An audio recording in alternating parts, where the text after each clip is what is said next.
4 o'clock. Sir, last drink. 2 here, 2 there. Same thing. Yes, sir. It's funny. What? Time, Alec. Did you ever think about time? It goes, Alec. That's the business of time. Tick, tick, tick. You can almost hear it go by. Before you know it, it's gone. Then where are we, my friend? Sick and in love. An ill-fated romance that questions the inner workings of life and the power of a presence. Often used for dramatic storytelling, sickness and health represents many things, but the common denominator points to pushing tales surrounding the topics of love and desire. Originating in theater since the 5th century, the stylings of tragedies have always been intertwined with love, whether it be fighting for it or against it, wanting it for others or feeling undeserving of one's own, and how one deals with experiencing such passion. It's taken over the genre-bending works of Shakespeare and more, and has made waves in modern fiction, and film is no different. Everyone has had that scene from a particular character's last moments that sticks with them, whether it be a brief goodbye or a special monologue filled with foreshadowed moments of self-reflection. And in return, we watchers do the same. It hits you like you lost your own friend or family, and it makes you cling on to the wonders of life a little bit harder. With the most popular example of a tragic love story being Romeo and Juliet, you also have Othello, The Great Gatsby, and Wuthering Heights.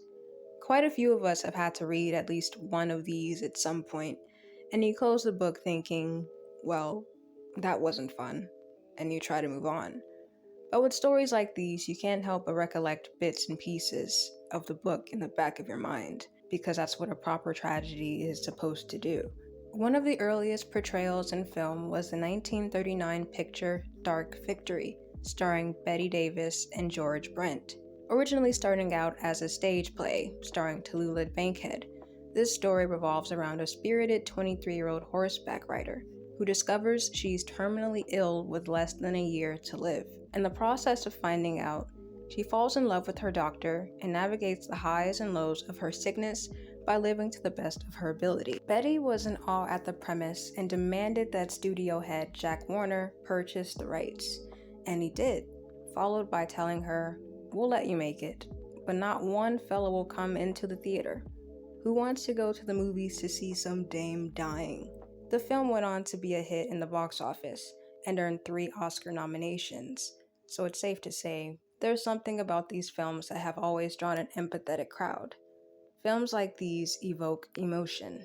They are not only designed to pull at the heartstrings, but when told well, they will make an audience reflect on the concept of life, what one should keep and hold on to, or otherwise leave behind.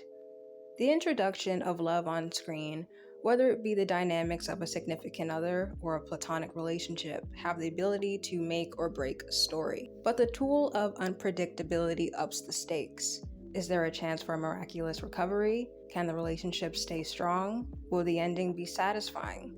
And by satisfying, I mean worthwhile. But we all know the conclusion to a tragic story. It's never been a secret, so why do we voluntarily put ourselves through the torture? When we're met with the promise of love, watchers want more than anything to see it all unfold.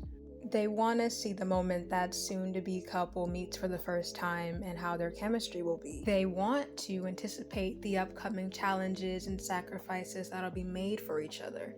And wherever the ending leads, they want to walk away from it with purpose.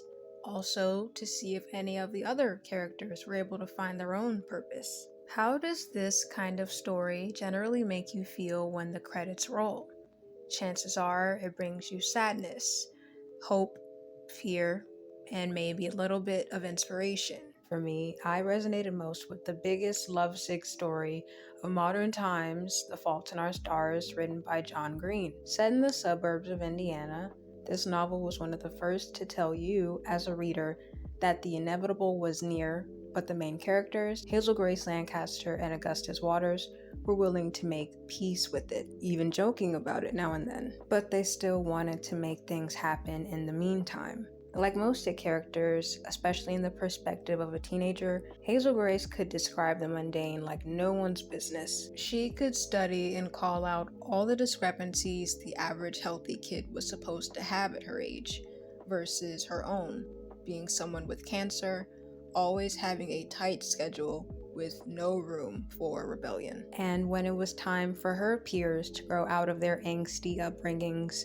and make something of themselves, she thought about her own future, or lack thereof. She was never under the impression that a sudden miracle of good health would come, but instead she found her miracle in someone else.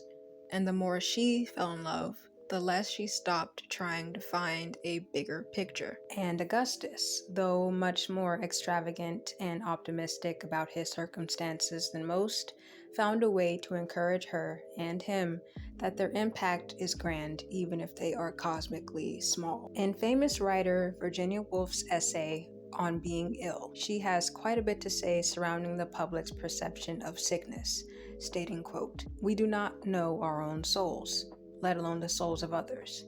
Human beings do not go hand in hand the whole stretch of the way. There is a virgin forest, tangled, pathless in each, a snowfield where even the print of birds' feet is unknown. Here we go alone, and like it better so. Always to have sympathy, always to be accompanied, always to be understood would be intolerable. And yet, in human fashion, we still continue to learn as much as we can." The general consensus to a movie like The Fault in Our Stars was that it felt like the first heartbreak no young person ever really considered. A premise like this was not ordinary, and it had something to say. There's never a wrong time to think about your mark in this world, but I, as well as most teenagers at the time, hadn't given it much thought until we read it in the words of someone whose time was not guaranteed. In movies revolving around sickness, they don't typically jump to a diagnosis right away. We see the main character's daily routine of working or hanging out with friends and family, or never getting along with that pesky neighbor, or not getting around to that loose faucet or broken chair that means absolutely nothing to us now, but will symbolize something bigger later on. But when it's finally revealed, it's really crucial that we, the audience, can feel their grief. It's the classic steps of acceptance, only this time it doesn't only tell the perspective of one person, it's about community. Along with the love interest, it's everyone else that's also impacted with the unforeseen plot point, and the responses are scattered. There's anger, heartache, disbelief, and the lasting trait, commitment, which is the main takeaway in a love story. And that can consist of turning to the medical field in hopes of finding advanced treatment, not leaving the lover's sight under any circumstances, or doing anything they can to make their last days or weeks as comfortable as possible. But no matter what, letting go is not an option. In the meantime, this is where the reflection from the main characters reemerge. What were their challenges in life? What did they restrict from themselves or from others? What would they do differently? And have they made peace with whatever outcome may find them? A speech I think about comes from the film Love and Other Drugs, starring Anne Hathaway and Jake Gyllenhaal. When Anne's character, Maggie, runs away from Jake's character, Jamie, after her early onset Parkinson's begins to progress, he confesses his love and devotion to taking care of her and loving her, which was something he'd never once say to anyone. After constantly rug-pulling each other and refusing to break away from their bachelor/bachelorette attitudes, not only is he ready to go the distance with their relationship, but she's open to trusting his word. There's a journey to becoming the most important person in someone's world, but when you finally have that vulnerability on screen, it is unbreakable. And when the audience feels it, you have a story that goes a long way. There is, let us confess it, an illness is the great confessional, a childish outspokenness in illness. Things are said, truths blurted out, which the cautious respectability of health conceals. About sympathy, for example, we can do without it. Throughout the years, studios have set the tone for the most memorable tragedies, and the results stay the same. Adding the dramatics of an unsteady love story creates a long-lasting vision and the last hurrah. It doesn't have to be a crazy theory attached to these depictions. I think it all comes down to human connection. A lot of us love the thought of love, but like most characters, we don't actually seek it. In fact, I think a lot of us reject it before it gets the chance to reject us. But after experiencing movies like these, if or when love does finally come our way, do we take a risk and embrace it before it's too late, or do we leave the possibilities on screen? Wow.